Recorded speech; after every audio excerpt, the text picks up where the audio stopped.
If we ask what are we saved from and what are we saved for, the early Christians looked mostly to Jesus' ministry as a way of answering this question. In the ministry of Jesus, we see two predominant things: Jesus as healer and Jesus as teacher. Of course, there are lots of other things. His table fellowship with sinners, for example. Jesus as the one who prays and responds to God as his Father. But predominantly, you could say the ministry of Jesus is marked by these two acts of teaching and healing. And in the ancient church, these two aspects of Jesus' ministry were hugely important for thinking about what salvation is all about. The first one, teaching, a whole sort of strand within the Christian tradition really emphasizes Jesus as the educator of humanity. What's gone wrong with us? We are ignorant with God, according to this particular approach. A representative of this view in the ancient church is Origen of Alexandria, and he argued that basically what has gone wrong with us is that we no longer know God. And therefore what we need is a wise teacher to come and lift our minds back up to God, to shine the light back into our minds so that we can know God. He doesn't think of this teaching just as a kind of rational exercise, like learning the times tables or something. He thinks of this teaching as the education of our whole lives. So this is also what Christ does when Christ comes to us as teacher is he shines a light into our mind so that we can know God. And as soon as you know something about God, straight away you find yourself loving God. And as soon as you love God, you find that your life is beginning to align with God's purposes and God's will. You're beginning to live a holy life. Not because you're making such a huge effort, but just because you so deeply are moved to love God and to offer some kind of response to that love. So it's in that quite complex, holistic way that Origen thinks of Christ as an educator, the one who opens our mind and therefore opens our heart and therefore opens the whole of our lives to God and just draws us ever upward into the divine love. That might seem like a fairly distant extrapolation from the simple gospel stories of Jesus teaching through parables and telling about the kingdom. But you can see this I think the vision of Jesus as a teacher is such an important part of the Gospels that it has imprinted itself on the Christian imagination. So that when we think about what's gone wrong with us, what do we fundamentally need, one of the ways we answer that almost instinctively is we say, well, we need someone to teach us the way to God. And I believe we're getting that straight from the gospel stories, because the whole church just lives year after year through that cycle of the Gospels. We live from Advent towards Easter. We live through the day of Pentecost, and we just follow that story of Jesus' life over and over. And year after year, we listen to these stories of Jesus teaching and healing again and again. So this imprints itself on the mind of the church. So that's Jesus as teacher. The second great characteristic of Jesus' ministry, healing, has always been central to the way Christians think about salvation.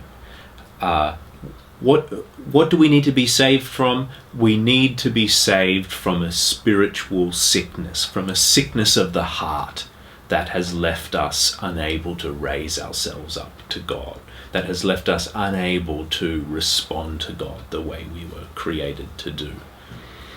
If there's any picture of Jesus that I think really is predominant in ancient Christian preaching and writing from, say, the first 4 or 5 centuries, it's this theme of healing.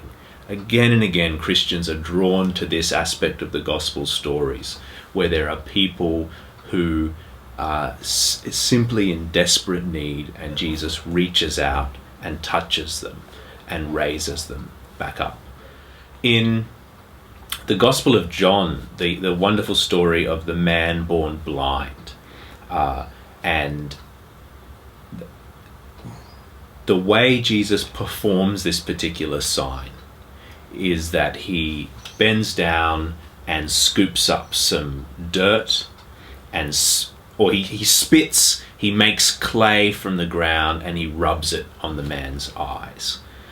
And in a gospel that is so preoccupied with Genesis and with the theme of creation, the reader is meant to recognize this as a distant echo of the moment at which God scooped up dirt and shaped the body of the human being and breathed into it. Jesus reenacts the creation story here. He acts as the creator and doesn't remake the man from scratch, but identifies that point at which his life is broken and rubs clay on his eyes. And of course the man washes and he can see. It's this picture of Jesus as the one who is constantly reaching back to the roots of our lives, reaching back to our origins in order to repair whatever has been damaged and disordered in our lives. One 4th century preacher, Gregory of Nazianzus, famously said that whatever has not been assumed has not been healed, meaning that Jesus must have been able to experience everything that we experience in order to bring it all into wholeness and to restore the whole of our nature. One of the benefits of using healing language to describe salvation is that it gets us away from the dangerous notion that there is something inherently evil and corrupt about human nature. You do hear this sometimes in some varieties of Christian preaching, the idea that human beings are somehow essentially shameful, are somehow essentially disgusting to God, as if God were offended by the sheer fact of our human nature. Or as if somehow our hearts were almost demonic. What the ancient Christians believed is that human nature is nothing but good. It is created in God's image. It is good through and through. And you can never lose that innate goodness once you've been made in the image of God. You can never become the image of a devil. You can never become something that God... You can never become something that would be unrecognizable to God, or that God would be ashamed of. If human nature is good, then all that... Our problem is not that we've got a bad nature, but that we've misused our good nature, and that our good nature can become broken and damaged and impaired. And you see this in the story of the man born blind.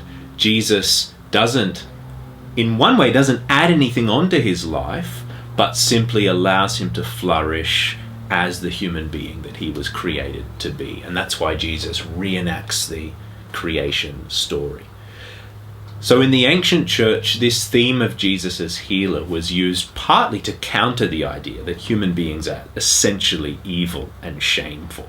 There were a lot of other religious movements in the ancient world who preached the evilness of human nature. And it was Christians always who were championing the inherent goodness of human nature.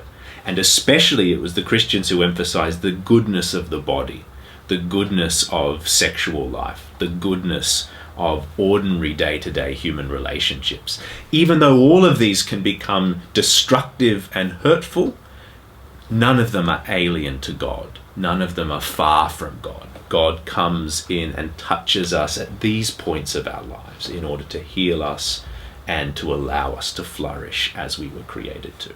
In a nutshell, if the healing Jesus brings restores us to the state of the first Adam, for the ancient Christians, that's not the real goal of salvation. That's actually just the beginning. Salvation is not just a restoration of wholeness. It restores our wholeness. Jesus restores us to wholeness so that we can flourish. He restores us to wholeness so that we can actually begin to live life in God's presence. So the difference in the ancient church is it does not regard this healing as the end result, but only as providing the basic conditions so that we can begin freely to respond to God. And the whole of our lives is going to be one of growth and exploration and change and sanctification. And in fact, in the ancient church, even heaven was never thought of as the state of perfection that you'll reach one day. Even heaven was just thought of as where you get to grow even more dramatically. But there will be this constant process of metamorphosis as you're changed from one degree of glory to another. So it's not just wholeness as a return to the beginning. There has to be a return to the beginning so that we can stand up straight and look God in the face and respond to God in love. But then we're just getting started, and now we're beginning to live a full. I could put it this way: this is about adult faith, the capacity actually to respond as a free person to the love of God.